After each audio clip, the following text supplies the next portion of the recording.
Welcome back to Kafka Internal's Crashcasts. I'm your host, Sheila, and today we're diving deep into the world of Kafka's internal architecture.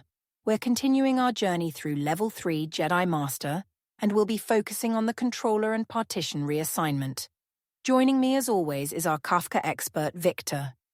Hey Victor, are you ready to unravel some Kafka mysteries? Hello, Sheila. Absolutely. I'm excited to demystify these crucial components of Kafka's architecture. It's going to be a fascinating journey into the heart of Kafka's coordination and management systems. Great. Before we dive in, let's start with a quick quiz for our listeners.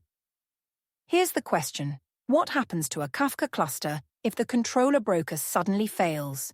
Think about it, and we'll reveal the answer at the end of the episode. Victor, any thoughts on this question without giving away the answer? That's an excellent question, Sheila.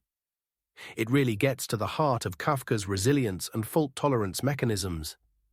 I think our listeners will need to consider the role of the controller and how Kafka maintains consistency across the cluster. It's a scenario that every Kafka administrator should be prepared for. Absolutely. Now, let's start with the basics. Victor, can you explain what the controller is in Kafka? Certainly. In a Kafka cluster, the controller is a special broker that has additional responsibilities beyond the usual tasks of handling produce and consume requests. Think of the controller as a traffic cop for the Kafka cluster. It's responsible for managing the overall state of the cluster, including partition leadership and keeping track of which brokers are up and running. That's a helpful analogy. So how does a broker become the controller? Great question. The controller is elected from among the brokers in the cluster. When a Kafka cluster starts up, the brokers participate in a leader election process. The first broker to successfully claim the role becomes the controller. It's like a friendly race where the first to cross the finish line gets the job. Interesting. What are some of the key responsibilities of the controller? The controller has several crucial tasks. First, it manages broker registration and keeps track of which brokers are alive in the cluster. It's also responsible for leader election for partitions, ensuring each partition has a leader broker. Additionally, the controller handles administrative operations like creating, deleting, and expanding topics. That sounds like a lot of responsibility. How does the controller manage all of this information?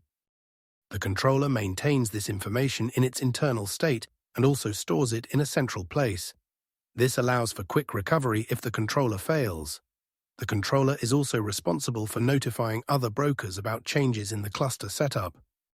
Now let's move on to partition reassignment. What exactly is partition reassignment, and why is it necessary? Great transition, Sheila. Partition reassignment is the process of moving partition replicas between brokers. It's necessary for several reasons.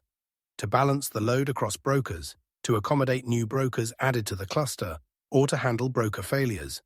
Essentially, it's a way to maintain the desired replication factor and ensure data is distributed optimally across the cluster. Can you walk us through a real-world scenario where partition reassignment might be needed? Certainly.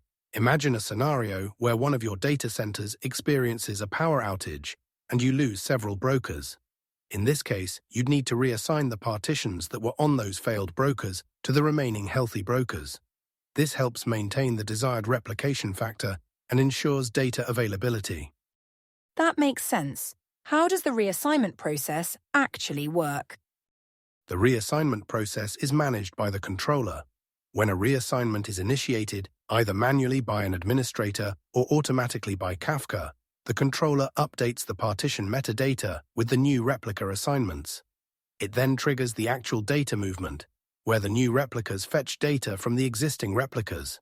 Once the new replicas are up to date, the controller updates the leader and replica information for the affected partitions. That sounds like a complex process. Are there any performance implications during reassignment? Good point, Sheila. Yes, partition reassignment can have performance implications. The process involves significant data transfer, which can use up network bandwidth and increase broker load. It's important to monitor the cluster closely during reassignment and potentially slow down the reassignment speed to minimize impact on production traffic. What are some best practices for handling partition reassignment? Great question. Some key best practices include 1. Plan reassignments during off-peak hours when possible. 2. Reassign partitions in batches rather than all at once to limit the performance impact. 3. Use Kafka's throttling features to control the rate of reassignment. 4. Monitor the progress and health of the cluster during reassignment. And 5. Have a rollback plan in case issues arise during the process. Those are really helpful tips, Victor. Now, as we're nearing the end of our episode, let's reveal the answer to our quiz question. What happens if the controller broker suddenly fails? Excellent. When the controller fails, Kafka's fault tolerance mechanisms kick in. The other brokers in the cluster will detect the failure and initiate a new controller election. A new broker will become the controller, reconstruct the cluster state, and resume managing the cluster. This process ensures that the cluster can continue operating even if the current controller fails. Thank you, Victor. That wraps up our deep dive into the controller and partition reassignment. To summarize the key points. 1. The controller is a special broker responsible for managing the cluster state and metadata. 2. Partition reassignment is crucial for load balancing and handling broker changes. 3. The reassignment process is managed by the controller and involves updating metadata and moving data. 4. Careful planning and monitoring are essential during reassignment to minimize performance impact. And 5. Kafka has built-in mechanisms to handle controller failures, ensuring cluster resilience. In our next episode, we'll be exploring Kafka's monitoring and metrics. Until then, keep streaming, and don't forget to subscribe and rate our podcast if you're enjoying these Kafka deep dives.